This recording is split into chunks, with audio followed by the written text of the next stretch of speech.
Guazi ginen, Eustorpe ikastolakin lantu genituen San Isidro egune, pixka bat hori, fetxa hori jarri gendu, pixka simbolikoa zelako, ez, nekazari mundun, eta bueno, Eustorpe ikastolako gazteak etorri zian, lanatu zituzten piparrak eta hori, eta pixka zikloa bukatzeko, oengo hontan, jasotzera datoz, ez? Behaiek lanatutako piparra hori, jasotzera datoz. Sail guztien lanatu genduen, ia 2000 landare esan zian, eta, ikusten zen, guandikane berde eta fuerte euskagu, eta, pixka guandikan jarretzen dute ematen. Hasieran udaberria eta hori, nahiko nahi izan zen, landarak eta hori indartxu ateratzeko, baina, gero, uztaila eta guztuan nahiko kaskarra izan da piparrarentzako, ez? Orduan pixka nahiko xoa betorri da, baina, irailean berriz indartu da, fuerte atera da, eta iraila oso ona izan da piparrarentzako. Zainketak azken dira, oreztatzea, eta pixka bat, erdoilik ez ateratzea, eta pixka bat, gainean egotea, ez? Betire landarek dira, eta baretzako zin landari bezala, beti egon behar da belarrik ez ateratzeko inguruan, eta pixka bat, zainketa normala izango liekenak. Biltzera berriro ere etorri dira, eta bilduko ditugu piparrak, eta egingo duguna da bat potetan sartu, espinetan eta potetan sartu, eta bakoitzak emango du pote bat bere etxera, eta gero bestela iruditzen zagun egokiena hori, da fresko hori, prejitu eta konsumitu ala izateko momentuan.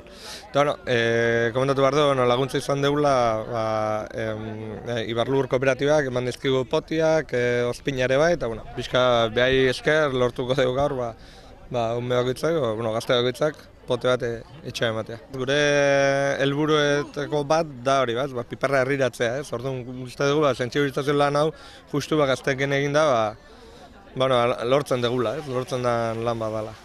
Proiektu hau aurkeztu zigutenean, hasiera baten, piparra da gure, kanpora begira gure produktu nagusia, ez? Gure herriaren izena, nabarmentzen duena. Orduan guretzat, piparra oso produktu garrantzitsua da, eta egia da Ibarzarrok, ezagutzen degula produktu hau, askok bere landaketa eta ezagutzen dute, baina beste askok ez, ez? Eta orduan guretzat oso garrantzitsua zen, ikasleak produktu ezagutzeaz gain bere landaketa eta berak jan arteko prozesu guztia ezagutzea eta honek albideratzen dugu, ez? Orduan oso garrantzitsua da. Guri proposatu zitzaigunen zea proiektua, ikasleekin hitz egin genuen eta beren jarrera oso positiboa izan zen. Egia da oso jarrera ona azaldu zutela landatzeko garaian, gaur ere oso pozik etorri dira. Prozesu guztia biztea eta beraiek oso ondo hartu dute.